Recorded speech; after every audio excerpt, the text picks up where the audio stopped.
Hello, my friends. This is the second video on this series of competition law, and we will discuss today the MRTP Act. आज हम बात करेंगे MRTP Act के बारे में, इसका एवोल्यूशन, इसके ऑब्जेक्टिव्स, साथ ही साथ फीचर्स और क्या इसमें ऐसी कमियां रह गई कि हमें नया कंपटीशन लॉ लाना पड़ा।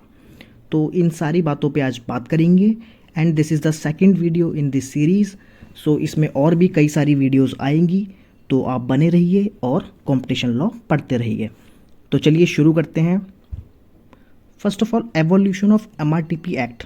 देखिए, एक शॉर्ट में कहानी की तरह आपको मैं बताता हूँ कि हुआ क्या। हम 1947 में इंडिपेंडेंस हमें मिली, ठीक है। 1950 में हमने अपना कॉन्स्टिट्यूशन बना लिया, सारे रूल्स एंड रेगुलेशंस बना लिए। लेकिन जैसे जैसे हम ग्रो करते हैं, हमें अपनी नीड पता चलती रहती है कि अब हमें क्या नीड है, हमें अब किस चैलेंजेस पे कंट्रोल पाना है, किसको कैसे डील करना है। चाहे हम अपनी लाइफ की बात करें, चाहे कंट्री की बात करें, सेम ही है। तो एवोल्यूशन ऑफ MRTP एक्ट क्यों हुआ, और ये 1969 में हुआ, ठीक है। 50 में हम कॉन्स्टिट्यूशन बन चुका था, एक तरीके से हम अब पूरे अपने कंट्रोल में थे, हम अपने एक्ट्स बनाने लग गए थे, अपना लॉ बनाने लग गए थे। सो जब कंट्रोल अब हमारे पास था पूरा, तो बहुत सारी फॉरेन कंपनीज इंडिया में काम करना चाहती थी, बिकॉज हमारे यहाँ वास्ट पॉपुलेशन साइज था उस टाइम पे भी, इतना नहीं था लेकिन था। और साथ ही साथ बहुत सारी फॉरेन कंपनीज आ रही थी, बहुत सारी इंडियन कंपनीज भी ग्रो हो रही थी। तो एक नीड फील हुई कि कुछ एक ऐसा लॉ होना चाहिए जो कि इन कंपनीज के एंटी कॉम्पिटिटिव बिहेवियर पे नज़र रख पाए, ठीक है। बट कि डायरेक्टली लॉ नहीं लाया गया। 3 स्टडीज़ हुई, टाइम टू टाइम 3 स्टडीज़ हुई, जिसने शेप दिया इस एक्ट को, MRTP act, monopolistic restrictive trade practices. First of all, Hazari committee की रिपोर्ट आई ऑन इंडस्ट्रियल लाइसेंसिंग प्रोसीजर 1955। देखिए, काम शुरू just after making of the constitution हो चुका था, 55 में ये रिपोर्ट आई थी। इस रिपोर्ट में क्या लिखा था? This study stated that the states have been biased in granting industrial licences only to wealthy and influential entrepreneurs, and it has resulted in an uneven growth of the industries। देखिए, यहाँ पे पाया गया कि स्टेट जो है ना, वो लाइसेंस देने में, इंडस्ट्रियों को लाइसेंस देने में थोड़ा सा बायस्ड है, ठीक है।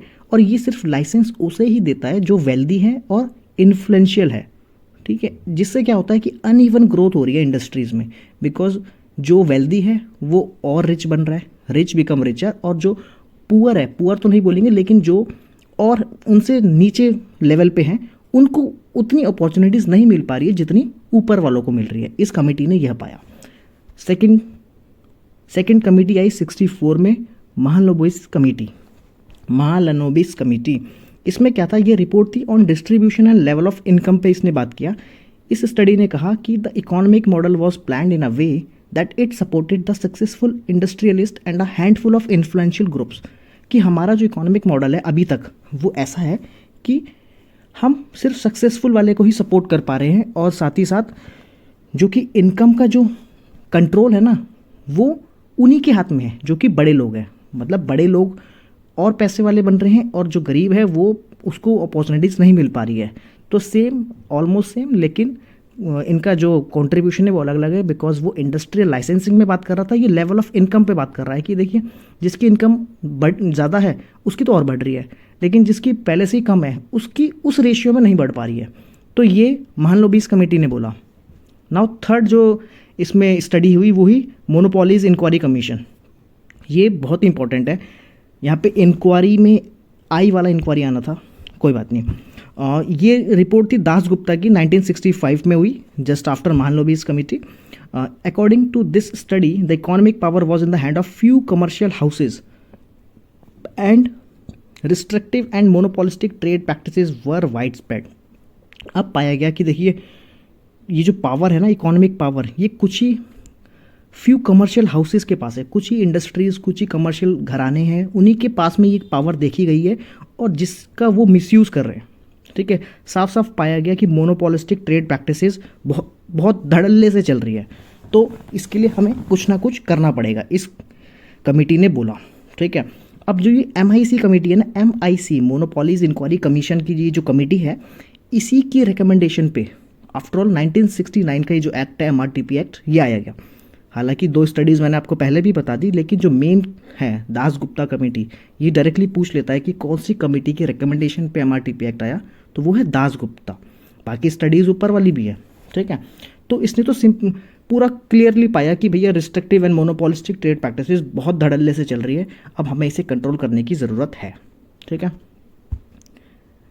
Then, seeing the irregularities in the market, extensive control of the state and the soft legal system, the Monopolies Inquiry Commission (MIC) इसी कमेटी ने एक बिल ड्राफ्ट किया इसी की रिकमेंडेशन पे, which later on becomes the MRTP Act 1969 and came into force on 1st of June 1970, ठीक है। ये क्लियर है। लेकिन आप यहाँ पे क्वेश्चन कर सकते हैं कि यार ये एक्ट तो हो गया रिपील, अब हम इसे पढ़ क्यों रहे हैं?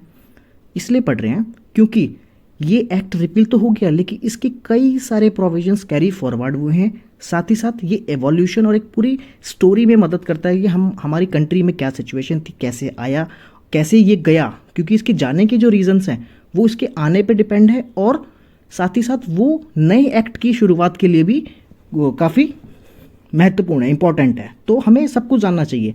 तो एवोल्यूशन ऑफ एमआरटीपी हमने देखा, 3 कमेटीज़ थी, मेन है एमआईसी कमेटी।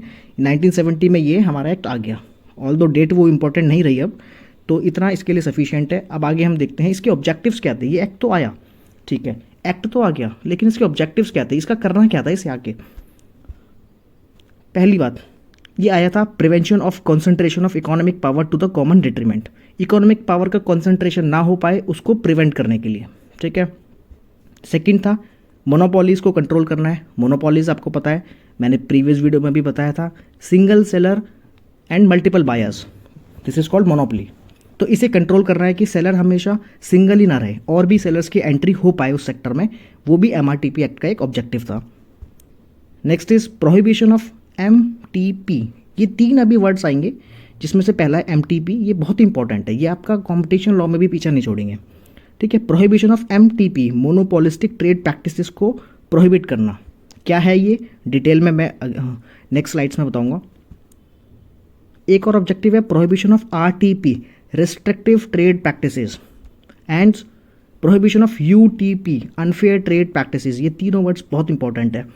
तो ये सारे के सारे ऑब्जेक्टिव थे एमआरटीपी एक्ट के कि इन सब चीज़ों को इसे अटेन करना है।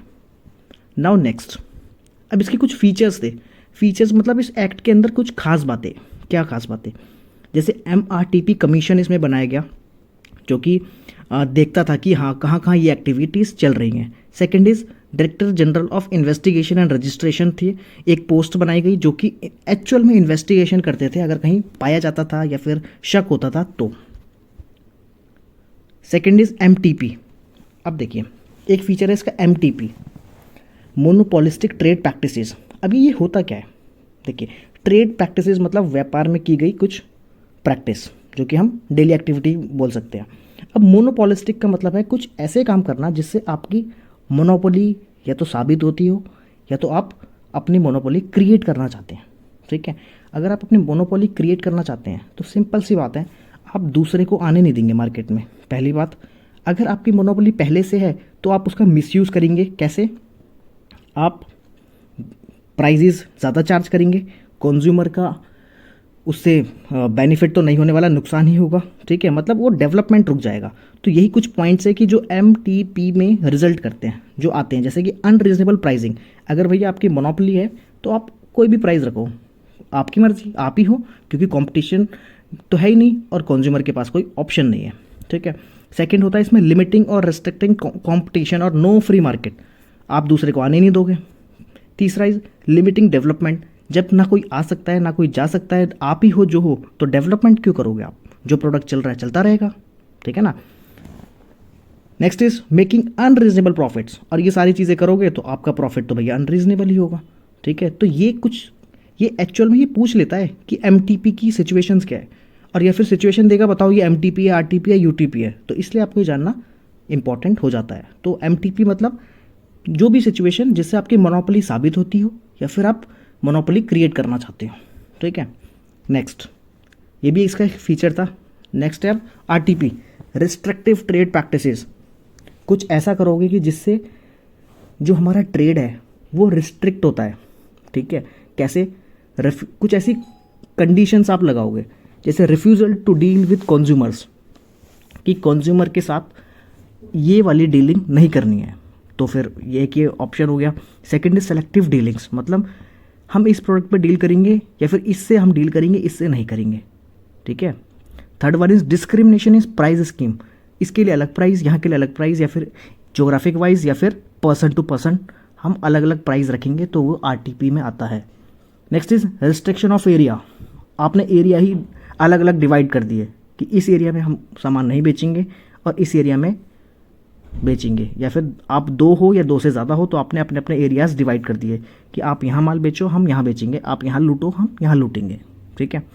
And tying up the sales, आपने टाइंग अप सेल्स कर दी, मतलब अगर हमारा आपको ये प्रोडक्ट लेना है तो इसके साथ ये भी लेना ही पड़ेगा, तभी आपको ये मिलेगा, और जो आपका मेन प्रोडक्ट है वो उसकी डिमांड हाई है, तो फिर कंज्यूमर या फिर जो भी आपका डिस्ट्रीब्यूटर है वो तो फंस जाएगा ना एक तरीके से। तो ये अगर एक्टिविटीज़ होती है तो ये होता है रिस्ट्रिक्टिव ट्रेड प्रैक्टिसेस, जो हमारा फ्री ट्रेड का जो गोल है वो रिस्ट्रिक्ट होता है इससे, इसलिए इसे हम बोलते हैं आरटीपी, ठीक है।